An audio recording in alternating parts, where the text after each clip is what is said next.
We are in a race. The race is against time. We have to build cities. We need them, but we have to make them in a different way. We need a wave of innovation, not only for our way of life, but also the planet. The consequences would be enormous if we lose this battle.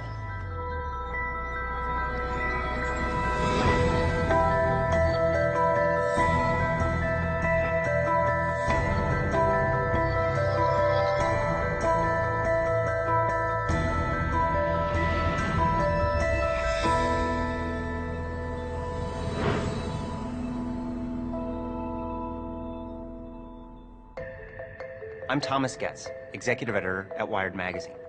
At Wired, we look at the innovators and innovations that are changing our world. In the next hour, we'll see 3 stories from acclaimed filmmakers about the future of energy.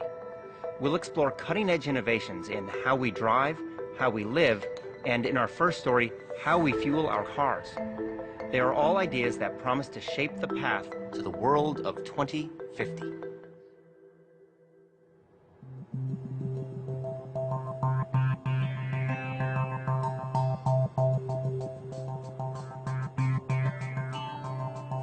The world has right now close to 1 billion cars, and we might double the number of cars on the planet by 2050. So if we double the number of vehicles, we really increase the amount of fuel they consume, and that's going to have a big, big footprint in terms of our demand for resources to move all those vehicles around. We're pulling up carbon that's been stored underground and burning it in our automobiles and putting all that carbon dioxide into the atmosphere. If we don't reduce that, we could have changes in the climate that we could never recover from. There's a number of forecasts for what type of transportation economy we could move into. One vision is that we will use more and more liquid fuels. Another one is we'll use more and more electricity. And right now, more of the industrial activity is focused around liquid biofuels. The thing about a fuel is it's really unparalleled on a weight basis how much energy is in a gallon of fuel. And even if batteries develop as some of the advocates hope they develop, we're not going to see batteries running large trucks, and we're certainly not going to see an electrified air fleet. We're going to need transportation fuels for those that will directly replace the petroleum-based fuels that we're using today. This has kicked off people looking at a whole range of other alternatives to petroleum in your tank.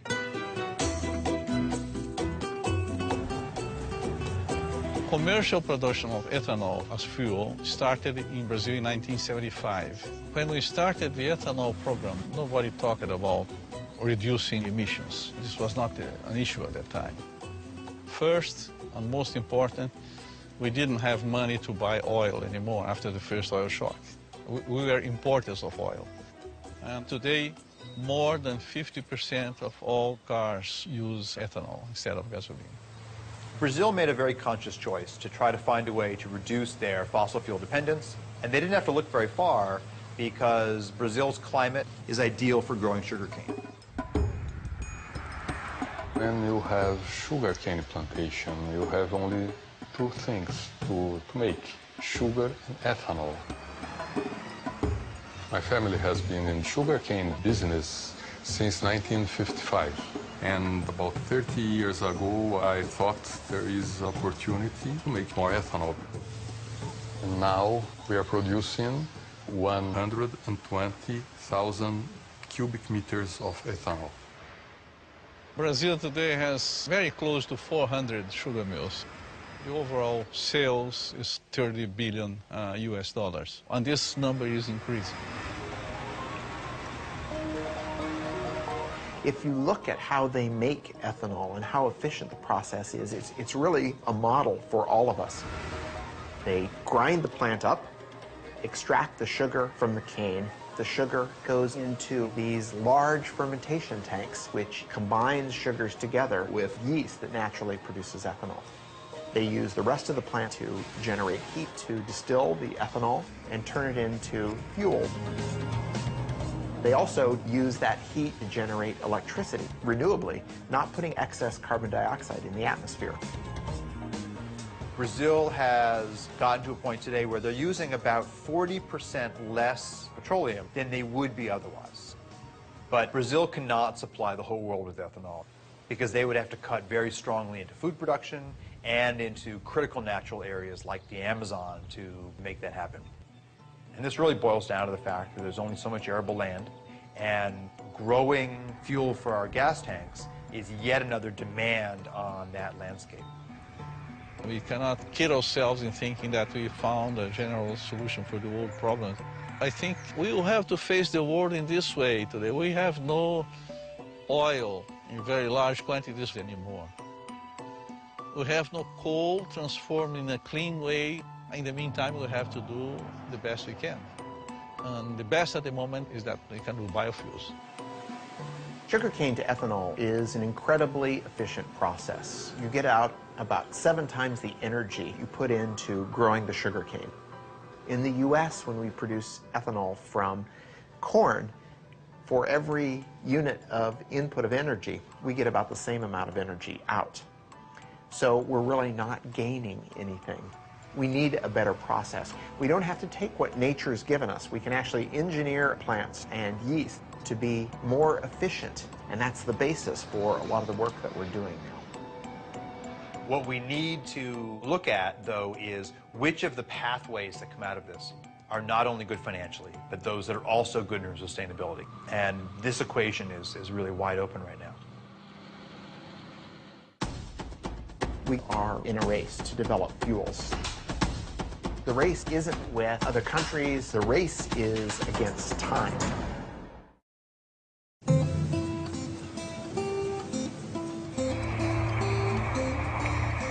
To meet the immediate and future demands, we made the energy solution spring from the ground.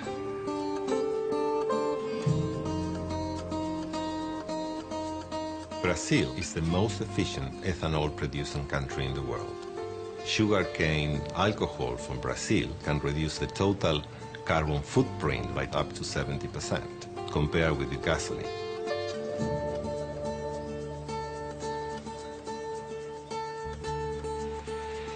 The biggest challenge for fuel providers and car manufacturers is to reduce CO2 emissions over the next 20 years. Demand for mobility will continue to grow. We believe that biofuels are very important because they help in an immediate way. All forms of fuel are going to be needed. Hydrocarbons, natural gas, biofuels, all of them are going to be part of the energy mix for the future of transportation.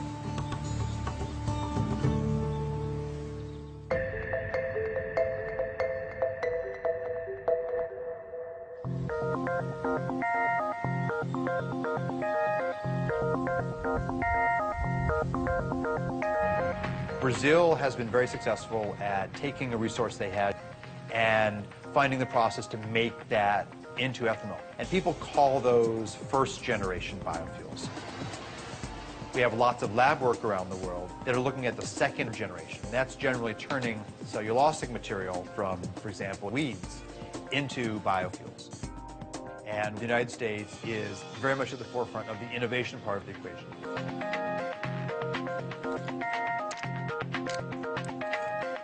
For centuries, we have been using yeast to consume glucose and produce wine and beer. We're trying to do something very similar, only we're engineering the yeast to consume that glucose and turn it into a fuel or a drug or chemical. We call this synthetic biology. And when I started in this area, many of my colleagues said, "Oh, Jay, this is great work, but where's the application? What are you going to do with these tools? Who cares?" Malaria is an enormous problem. In any one year, 1 million or so people die of the disease, and most of them are children under the age of 5. So we thought this was a great opportunity to engineer yeast to produce an anti-malarial drug called artemisinin. This drug is derived from plants right now, but it's too expensive for people in the developing world. So my laboratory engineered yeast to produce small quantities of artemisinin. Now that process is being scaled up and we'll have this drug on the market shortly, but at a substantially reduced cost. It turns out that anti-malarial drug is a hydrocarbon, and it's very similar in many ways to diesel fuel. We thought, gosh, we could turn our attention now to fuels. We could make a few changes in that microbe to turn it into a fuel-producing microbe. If we imagine that glucose is going to be our new petroleum, we need a source for that glucose. And so the crops that we're looking at are crops like switchgrass. This is a native grass that grows without a lot of water and on marginal lands, but we could turn into energy farms. The challenge, though, is that unlike sugarcane, it's very difficult to get the sugar out of that biomass. So we use what we call a pretreatment process to extract the glucose from the plant, and then we feed that glucose to a yeast that we've engineered to produce hydrocarbons. And that yeast takes in the sugar, and it changes its composition and gives us this high-energy molecule. They float to the top, you skim them off, you put them in your tank.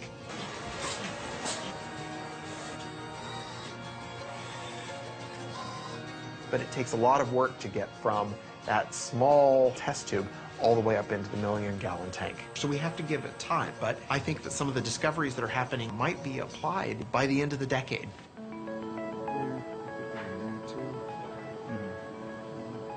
In terms of a sustainable equation for the planet, the role of biofuels is quite tricky. There are a variety of crops that do not compete directly with food, and finding ways to utilize those types of crops first, that's very attractive. So solving the science is part of the story, but then evaluating all of these new fuels in terms of the land use impacts that they could have, that is an even harder story than doing the good science.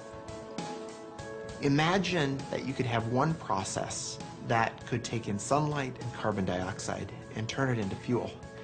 And imagine if that didn't involve growing anything at all. The synthetic biologists are trying to take plants and make them do things that they wouldn't normally do.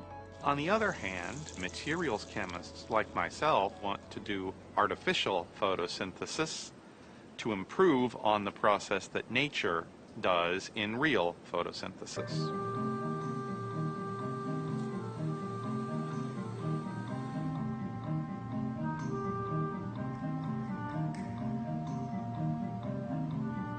We should follow the blueprint of plants converting sunlight into fuel, but take the approach that it could be much simpler.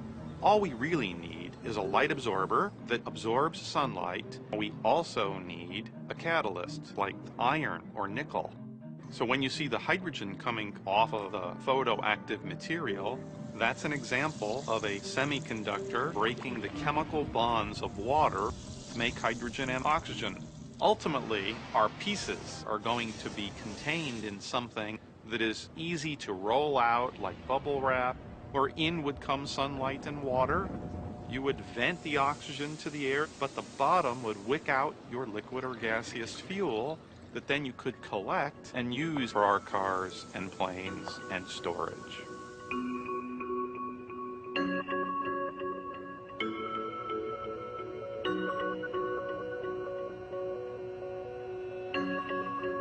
Our goal is within 2 years to have the first artificial photosynthesis solar fuels generator that we can hold in our hands. And then get to scale beyond that time.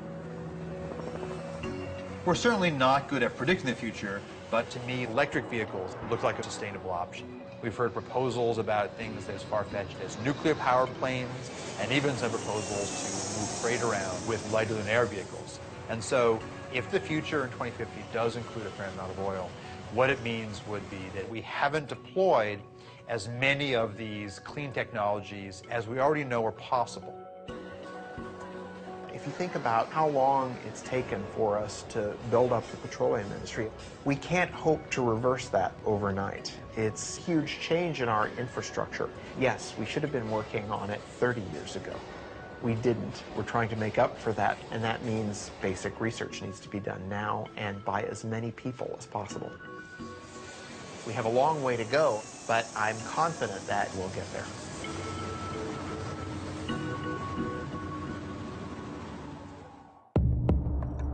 In the future, 3D maps are going to help people get places more efficiently.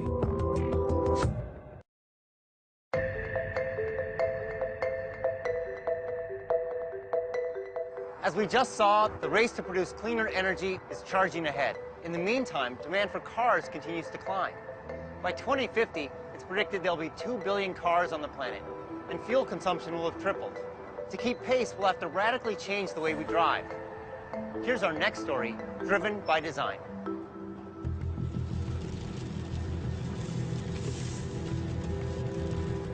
The automobile came around. In many ways, it was the future. We thought of it as one of the more positive changes that had happened to society. Suddenly, our ability to get a job changed. We can live farther away with bigger plots of land, with better quality of living. It all looked quite good. But there are limitations to swearing by the car. If it gets congested, your quality of life drops immediately. To spend so long in the car, it's very inefficient use of fuel consumption. Things stop making sense all of a sudden. It doesn't bring you closer to where you want to get. It actually sometimes brings you farther. The average American spends nearly 300 hours a year in their car, 38 of them stuck in traffic. Annually, congestion consumes over $1 billion in gasoline in the United States alone. The inefficiency caused by traffic, both financial and personal, is enormous. Dirk Sheehan and Carmen White's story is not that unusual today. Dirk works an hour and a half away in Warrenville, Illinois. Generally, he wouldn't leave work until 6 or 6:30, and I would say usual time for him to get home is around 8. Usually when I wake up, I'm the only one up. Sometimes the kids wake up with my routine. More often than not, I don't see them in the morning. I think about my commute when I wake up. I check the traffic report, see if there's any delays. The worst case scenario, it takes me 2 hours to get to work. We are already so limited in the amount of time he can spend with the kids. And our expenses are crazy high. We are spending $400 a month on gas. It takes away from our food budget, and we never paid for gas like that before, ever. There's technology that would allow me to spend less time in the car, spend less money on gas, and spend more time at home. I'd be all for that. The cost of traffic is people's time, it's fuel wasted, it's an emotional toll, it's a frustration. Utilizing the roads more intelligently is a much more efficient approach to the inability to have supply keep up with traffic demand. If you took a satellite picture of the highway, you can see that there's actually a lot of open space. And if we had the technology for cars to drive more closely but safely, then you could increase the utilization of the road network. What this means is that to be more efficient, to use less fuel, we need to see the road differently. We need cars that can navigate through the urban landscape in a radically different way.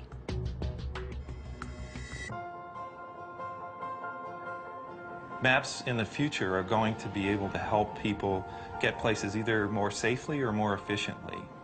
Today, it just helps you get from point A to point B. But what if I want to get someplace and use the least amount of fuel possible? Or if I've got a hybrid vehicle, I want to make sure I've got plenty of charge, not only get there, but to get back home. So information that is going to help people achieve the more efficient or the safer route is more detailed information about the road than a lot of people realize is possible to collect today. Here in Chicago, Nokia's Location and Commerce Unit is developing the next generation of mapping.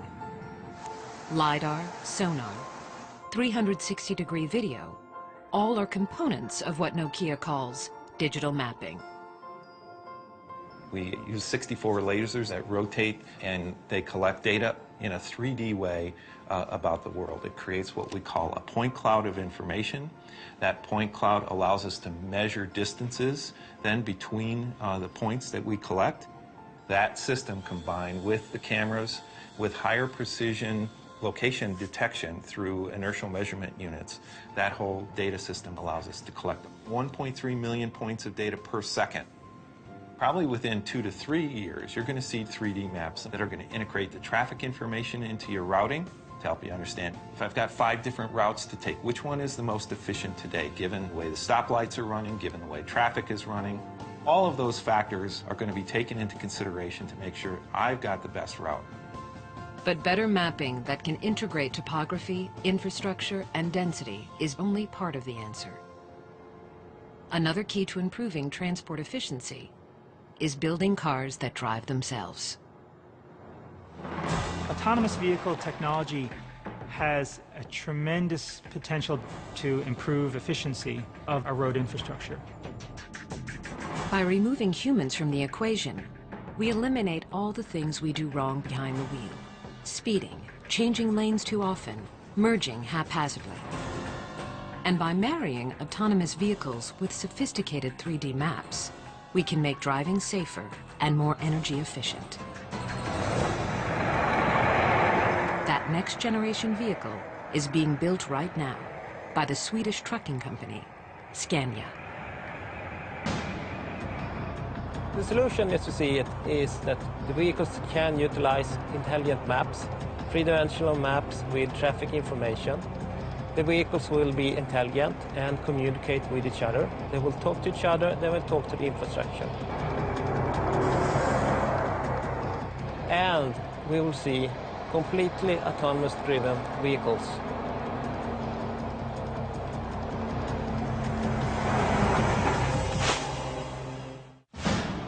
The goal was to have multiple robots and see if they could go 60 miles fully autonomously.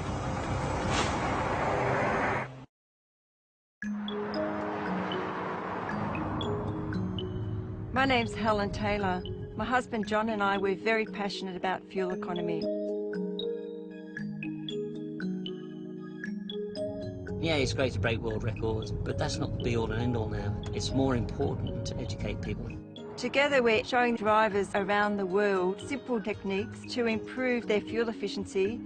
We run these education programs, get people on the road with us, and we finally tweak their driving techniques.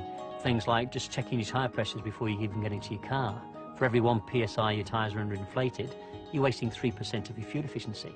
And the difference between 65 and 75 miles per hour, there's a saving of 23%. When you talk to the general public, they're very surprised that an energy company like Shell is trying to educate people how to save money, how to reduce CO2 emissions. And here we have Shell sending us around the world to do that. You always hope when you're on this planet that you can make a real difference in people's lives. When you get emails from people saying, I've saved this amount of money this year, now I can put food on the table, then you know you are really making a difference.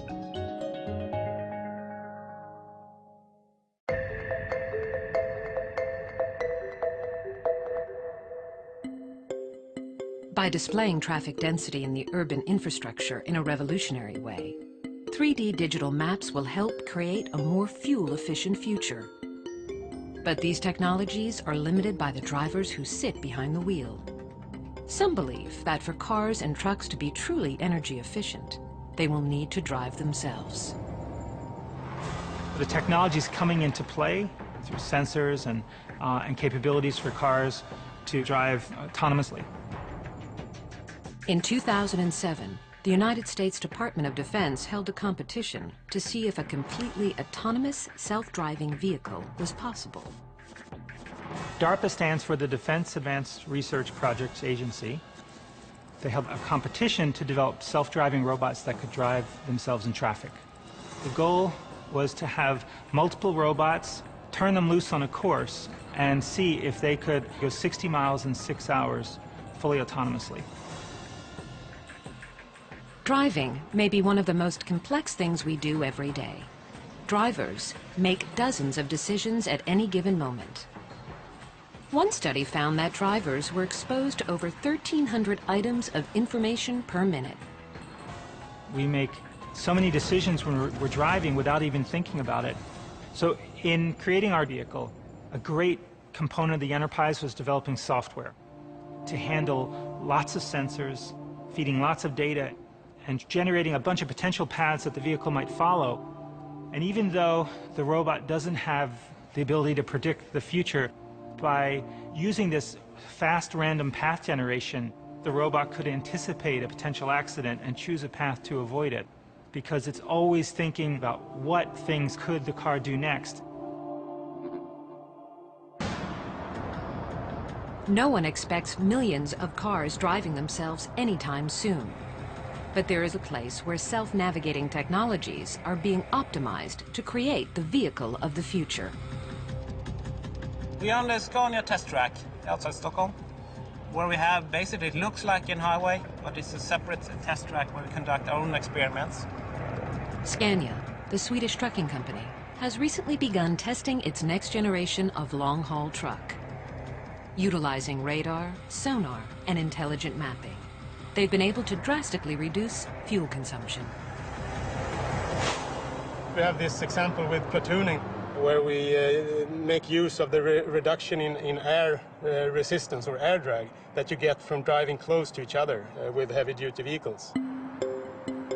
And in order to control this, you need to know where the other vehicles are, where their position, their velocity, their actions in the near future. And to be very close to the vehicle ahead of you requires that you have very accurate control. If you look at robotics broadly, there's a wonderful set of research on people looking at schooling of fish and trying to develop the ability for robots to work together like that. So there are wonderful examples from nature of how cooperation can lead to more efficient resource utilization. You can see it when people are competing in Tour de France. They platoon to reduce air drag. They are not bicycling behind each other that close because it's fun or because they are racing. It is because they are reducing air drag, sitting behind the man who is leading. A truck traveling 55 miles per hour expends half its energy just to move the air around it. At 65 miles per hour, that number jumps to almost 2/3. Even if platooning can reduce the energy used by 10%, the savings would be substantial. If a vehicle in front of another vehicle wants to brake, it immediately sends out the brake message to the other vehicles. So they actually brake at the same time. The way we do this is we have an automated system. So now, for instance, if I take my feet off the acceleration pedal and turn the system on, the velocity is automatically governed by getting information from the vehicle ahead through its wireless system. We want these vehicles to maintain a short relative distance. So through this system, we can reduce the fuel consumption by utilizing the air drag reduction by 10%. And 10% would mean he will be able to save approximately 8,000 euros per single heavy-duty vehicle per year.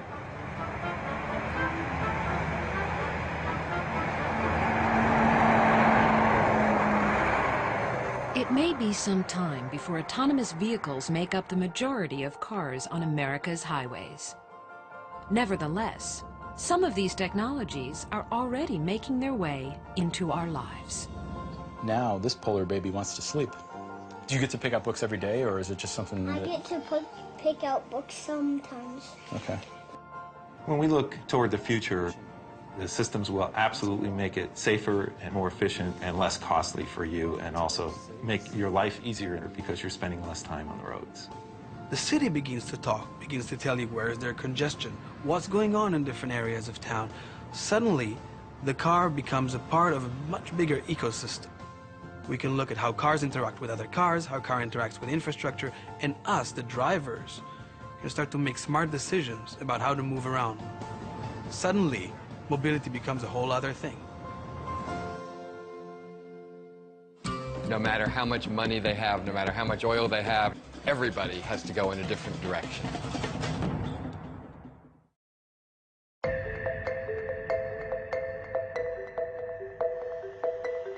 We've seen that changing the way we drive can improve transportation efficiencies.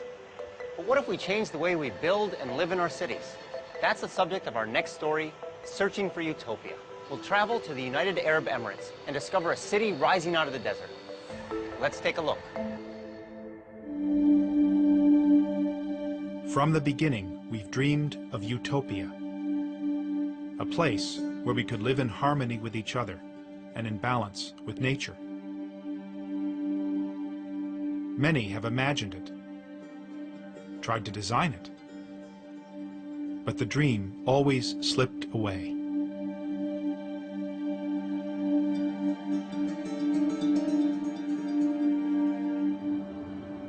Then I heard they were building a new city called Masdar, near Abu Dhabi, in the Arabian desert. It sounded like an unlikely place for utopia, and I wanted to see it.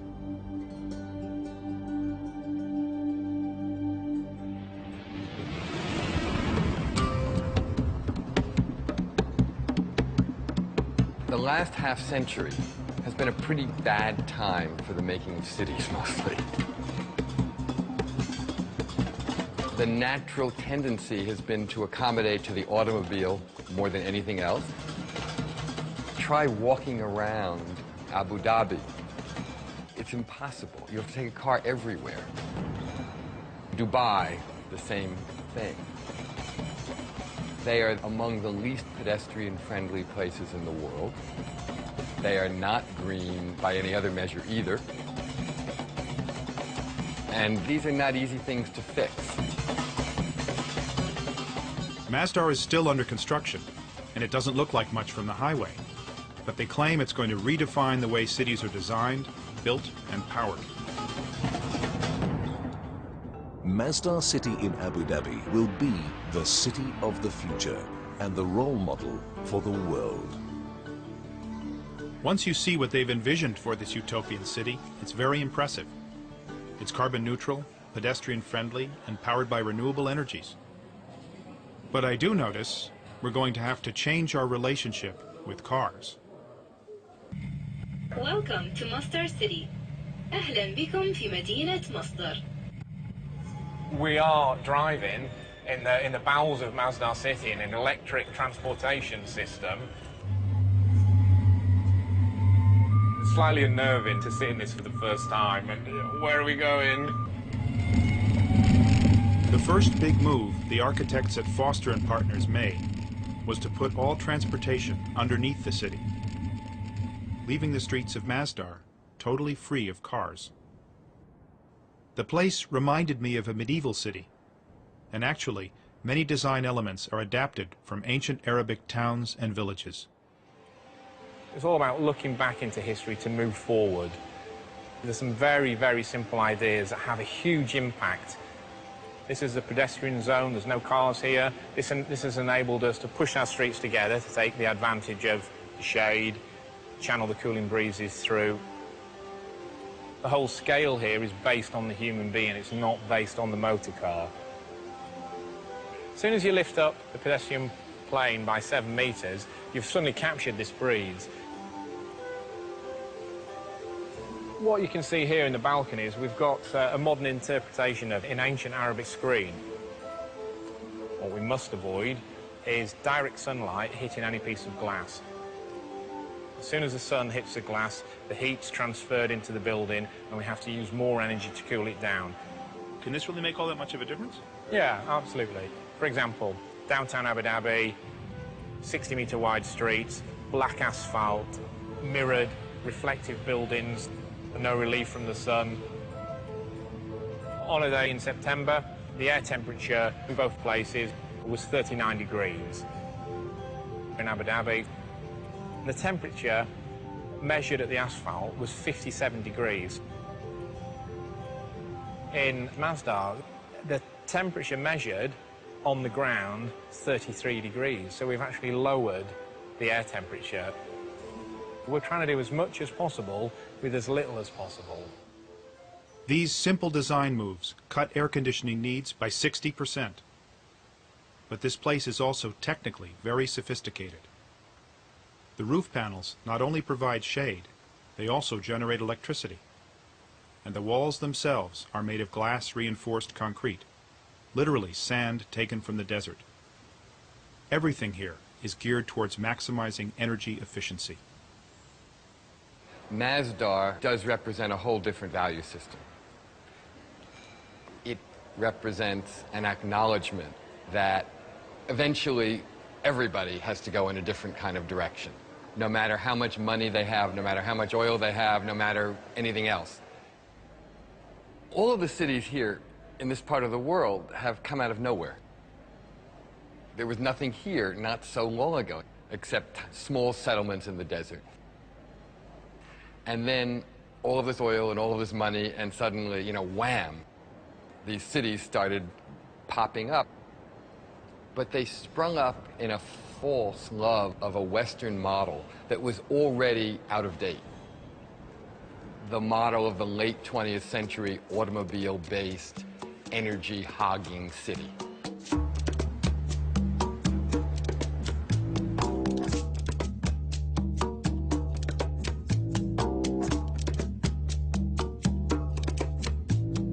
For most of the world, energy is very expensive. But the United Arab Emirates is sitting on 10% of the world's oil. And energy is cheap. So cheap, you can run a ski slope in a shopping mall and build the world's tallest skyscraper. But even here, cheap energy won't last forever, and the people behind Masdar are determined to find alternatives.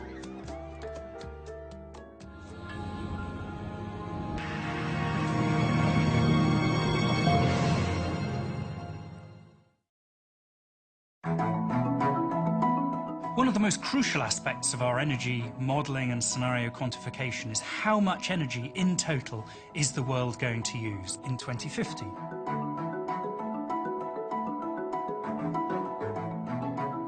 The Scenarios team is a bunch of people with rich imagination, I would say. We have political scientists, economists, geopolitical experts. Really, we try to simplify the complexity all around us.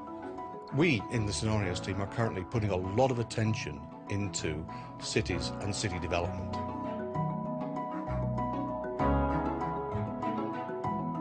A lot of mega cities are going to be built in the coming decades. We're talking about the equivalent of a new city of 1 million people every week.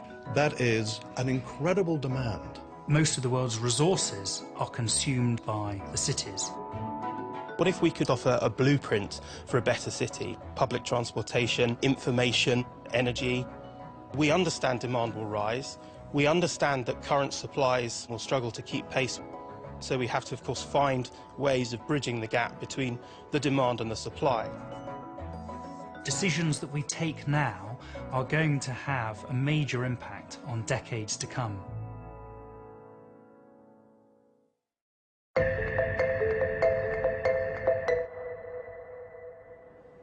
There's enough oil under these sands to last 150 years. But fundamental to the Masdar ideal is getting energy from renewable sources, from geothermal and wind, and most of all, from a source they have in abundance in the desert, the sun.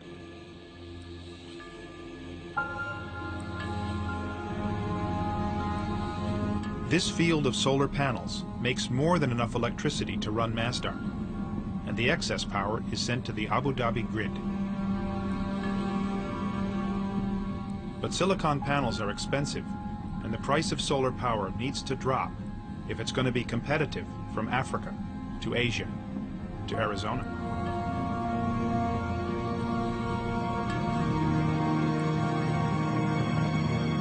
In the future, Masdar hopes to get energy from this prototype called the solar beam down. Using highly reflective mirrors, the solar beam down may generate power more cheaply and ecologically than silicon panels.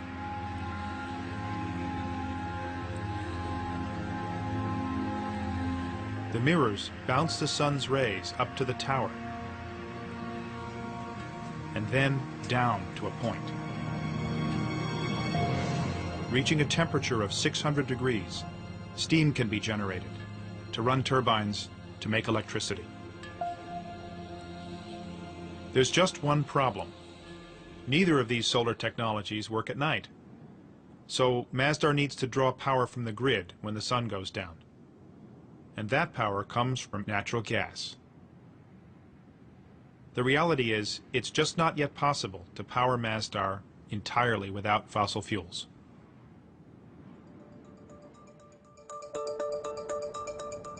The great challenge with Masdar will be, how do you make it a place that will not be just this ideal city that no other place could actually aspire to because it doesn't seem real?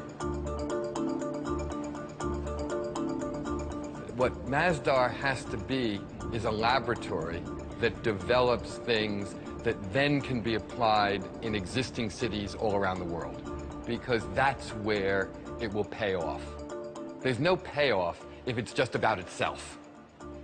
The payoff is how can everything it's trying to do matter in the rest of the world. Right now, there's only a store, 2 restaurants, a bank, and a few hundred students living here. It's too early to tell if Masdar will work as a city when it's finished. But much has been achieved. They are carbon neutral and largely powered by renewable energies. Solutions here won't work everywhere, though. Many cities are in cold climates, and cooling is not their energy problem. They need to let sunlight in, not keep it out. Cities like Los Angeles or Houston are built around cars. Can Masdar's lessons be applied to them? Still, it's a step in the right direction, and it's impressive that this step is being taken by a country that doesn't need to take it. I met a guy who said actually they did need to take it. He took me to the desert to explain. God says, وَعَرَضْنَا الْأَمَانَةَ عَلَى السَّمَاوَاتِ وَالْأَرْضِ وَالْجِبَالِ. God talks about man's place in the universe, that this world is a trust. And God offered this trust to the mountains, to the heavens, to the land, to earth. And all refused it, refused to take this trust. But man, being adventurous, a bit vain, maybe too ambitious, being man, accepted it. Now, accepting it, there is a responsibility.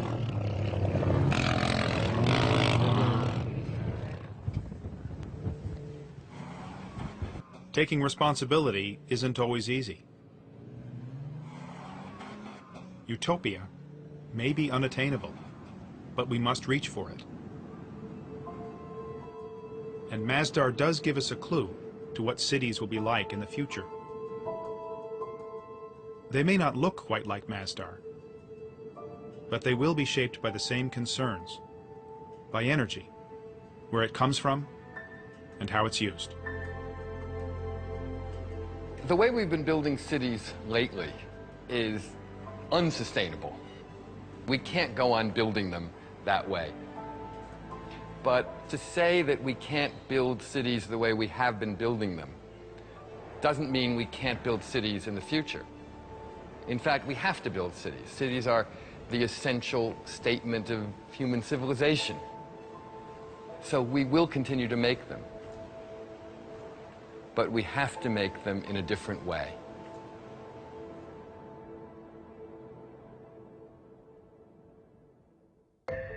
What we've seen is that the world of 2050 won't look drastically different from the world today. But the challenges of a growing population and increased energy use demand real solutions. It's innovations like those we've just seen that will be critical in charting our path to the world of 2050.